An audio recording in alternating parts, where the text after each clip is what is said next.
Doctor Siddalingaiah ಅವರು ಹಾಗೂ ಭಾಳಷ್ಟು ಹಿರಿಯ ಸಾಹಿತಿಗಳು ದಿನ ನಮ್ಮ ಕುಂದೀರ್ ಬರೆದವರು ಅವರೆಲ್ಲರೂ ಆ ಕಾದಂಬರಿಯನ್ನು ಬಿಡುಗಡೆ ಮಾಡಿ ನಿರ್ದೇಶನ ಮಾಡಬೇಕು ಅಂತ ಹೇಳಿ ನನ್ನ ಪುತ್ರ ಮಯೂರ್ ಪಟೇಲ್ ಅವರನ್ನ ಕೇಳ್ಕೊಂಡು ಸುಮಾರು ಜನ ಕಲಾವಿದರು ಅವರು ಹುಡುಕಾಡಿ ಆ ಪಾತ್ರಕ್ಕೆ ಸೂಕ್ತವಾದಂಥ ಕಲಾವಿದರವರು ದೊರಕದೆ ಮದನ್ ಪಟೇಲ್ರೆ ನೀವೇ ಬರೆದಿದ್ದೀರಿ, ಈ ಪಾತ್ರಕ್ಕೆ ನೀವೇ ಅದನ್ನು ಹೇಗಾದರೂ ಮಾಡಿ ಆ ಪಾತ್ರಕ್ಕೆ ನೀವು ಹೊಂದಾಣಿಕೆ ಮಾಡ್ತೀರಿ, ದಯಮಾಡಿ ನೀವು ಒಪ್ಕೊಂಡು ಈ ಪಾತ್ರವನ್ನು ಮಾಡಿ ಅಂತ ಅಂದಾಗ ನಾನು ಈ ಪಾತ್ರವನ್ನು ನಾನು ಮಾಡಿದೆ.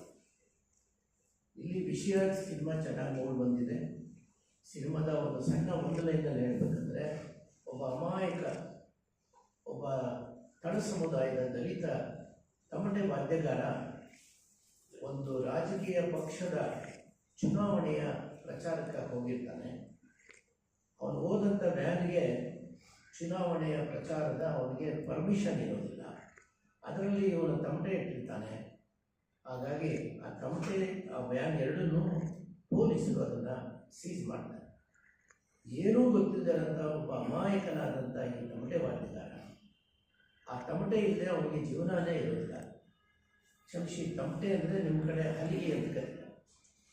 ಅದೊಂದು ಸಣ್ಣ ಇದು ನಮ್ಮ ದಕ್ಷಿಣ ಕನ್ನಡದಲ್ಲಿ. ಮತ್ತೆ ಅವನು ತನ್ನ ತಮಟೆಯನ್ನು ಅವನ ಪೂರ್ವಜರಿಂದ ಬಂದಂಥ ತಮಟೆಯನ್ನು ಪಡ್ಕೊಳ್ಳೋದ್ರಲ್ಲಿ ಈ ಸಮಾಜ ಮತ್ತು ಬೇರೆ ಬೇರೆ ರಾಜಕೀಯ ಸ್ವಾರ್ಥಿಗಳು ಯಾವ ರೀತಿ ಅವನನ್ನು ಶೋಷಣೆ ಮಾಡ್ತಾರೆ, ಆ ಶೋಷಣೆ ಯಾವ ರೀತಿಯಲ್ಲಿ ಈತನ ಸಂಸಾರದ ಮೇಲೆ ಅವನ ಜೀವನದ ಮೇಲೆ ಪರಿಣಾಮ ಬೀರುತ್ತೆ ಅನ್ನೋದೇ ಈ ಕಥೆಯ ಒಂದು ಎರಡು ಸಂಗತಿ. ಭಾಳ ಪರಿಣಾಮಕಾರಿಯಾಗಿ ಈ ಸಿನಿಮಾ ಮೂಡಿ ಬಂದಿದೆ. ಹೆಚ್ಚು ಪ್ರಚಾರ ಇದೆ, ಬಿಡುಗಡೆ ಆಗಿದೆ.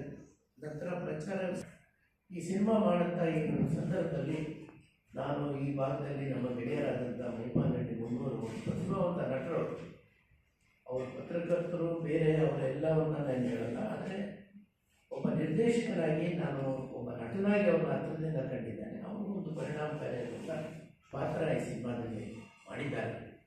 ಈ ಎಲ್ಲವನ್ನು ಇಟ್ಕೊಂಡು ನನ್ನ ನೋವನ್ನು ನಿಮ್ಮ ಜೊತೆ ಹಂಚ್ಕೊಂಡಿದ್ದೆ. ಟಾಕೀಸ್ ಅವರ ಹತ್ರ